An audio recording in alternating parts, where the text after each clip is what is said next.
kemudian melaporkan, itu dianggap sebagai suatu aktor intelektual. Padahal apa yang saya lakukan terhadap proses awal adalah suatu tindakan konstitusional sebagai hak resmi dari partai politik untuk melakukan judicial review ke Mahkamah Agung dan meminta fatwa ke Mahkamah Agung.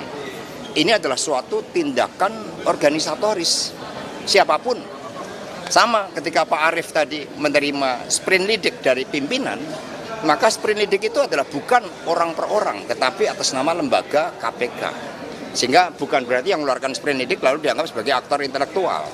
Nah, karena itulah ini merupakan suatu bukti-bukti bahwa persidangan daur ulang ini memang terlalu dipaksakan dengan fakta-fakta yang memang diopinikan dan diasumsikan oleh para penyidik yang susah payah merangkap jabatan dari penyidik menjadi saksi penyidik, yang ternyata dari proses pemeriksaan tadi yang bersangkutan bukan suatu saksi fakta.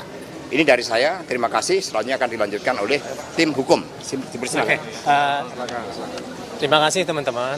Yang perlu diingat pada saat ini adalah ini saksi fakta terkait dengan tanggal 8 Januari gitu ya. Nah, di sini yang harus diingat adalah tidak ada bukti yang kuat yang menjelaskan bahwa itu memang ada arahan. Tidak ada sama sekali itu. Ini hanya berdasarkan cross-check dan konfirmasi dari tim-tim yang lainnya. Dan tidak ada satupun keterangan yang menjelaskan bahwa dia mengetahui secara faktual, melihat, mendengar, dan mengetahui gitu ya, bahwa benar di sini ada arahan perintah dari seorang Hasto Kristianto. Itu yang paling penting sekali sebenarnya gitu. Nah, berdasarkan itulah makanya dikonklusikan pendapat saya yang menyuruh ini adalah Hasto Kristianto. Itulah yang tidak diperbolehkan. Nah, itu yang dikatakan oleh rekan saya tadi gitu, yang ditanyakan, ini berdasarkan dua alat bukti yang cukup sebenarnya. Apakah memang dia tidak mengetahui dan tidak mengetahui peristiwa tersebut, dia dapat mengkonklusikan bahwa itu merupakan suatu peristiwa berdasarkan dua alat bukti yang sah. Nah, ini membuktikan bahwa pada saat ini bahwa tidak ada suatu direksi, tidak ada juga bukti-bukti yang akan menggiring bahwa ada peranan dari Hasto Kristianto, baik itu dalam suap maupun itu dalam OJ. Itu kira-kira dari saya. Silakan Bang. Ya, saya kira begini, ada satu hal saya kira yang perlu kita catat ya.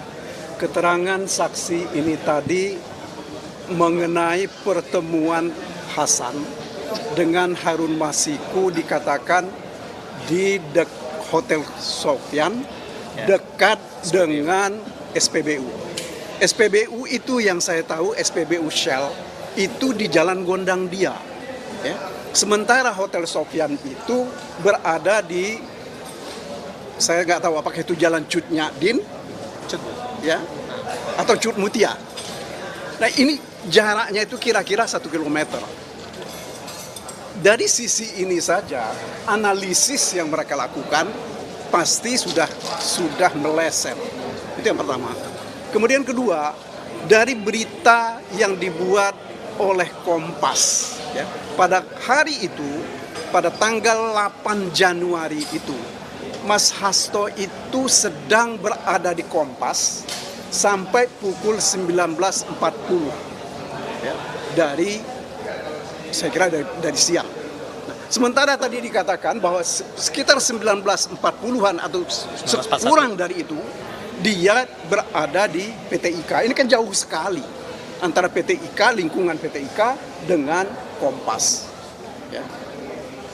Dari sisi ini, ya saya cuma mau mengatakan bahwa ini memang lebih banyak sebagai rekayasa, otak-atik gatuk bahwa keberadaan Mas Hasto.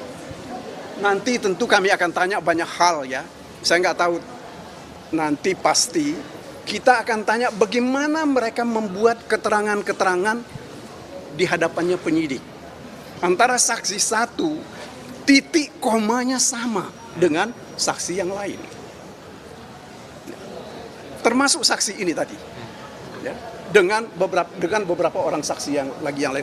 Makanya saya mau katakan bahwa menghadirkan mereka di hadapan persidangan ini Sebenarnya KPK membuat bukan hanya mereka melakukan tindakan-tindakan yang tidak sepatutnya di dalam proses penegakan hukum, tetapi mereka menunjukkan bahwa apa yang mereka lakukan itu tidak sesuai dengan fakta, bahkan ada pengelabuan-pengelabuan.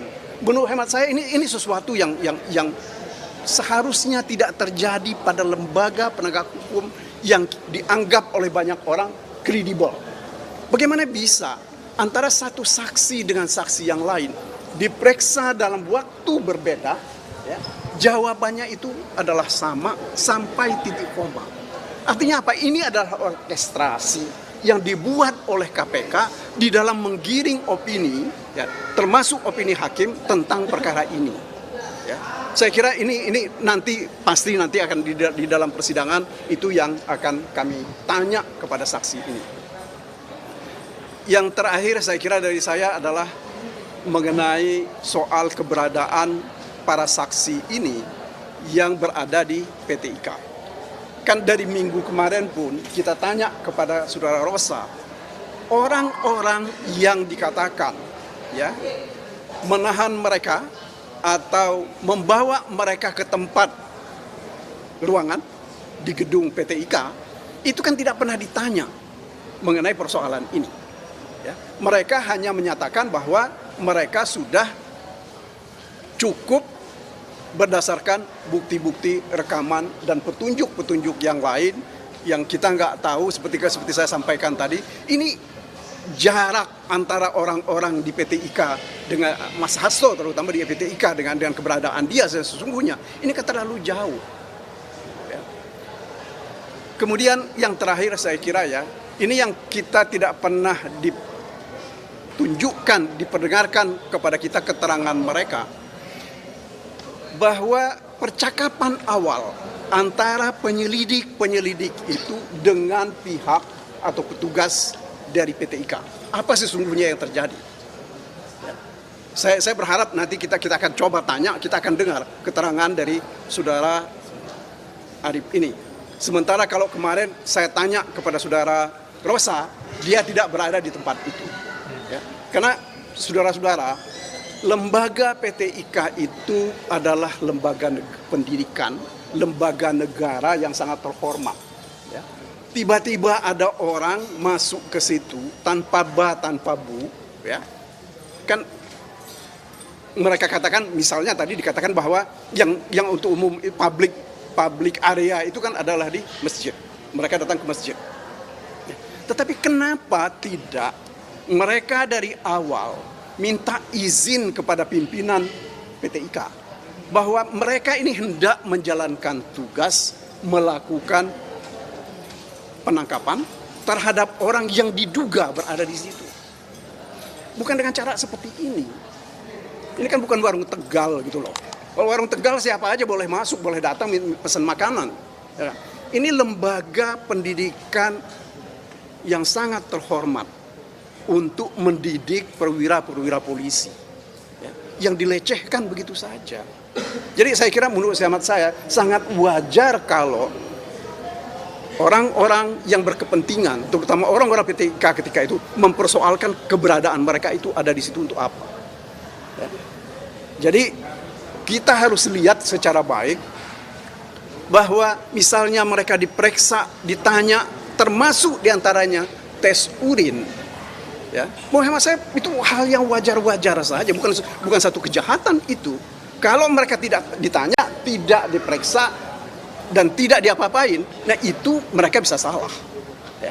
Tetapi saya yakin bahwa keberadaan mereka dipertanyakan itu karena ini adalah lingkungan yang yang sangat terhormat dan juga sepanjang informasi yang kami terima, besoknya itu akan ada wapres yang mau melakukan olahraga sehingga mereka lakukan sterilisasi dan itu hal yang wajar di dalam negara kita ini ya. Kewenangan sterilisasi itu ada pada kepolisian bukan kepada pihak yang lain. Saya kira begitu penjelasan dari saya. Terima kasih.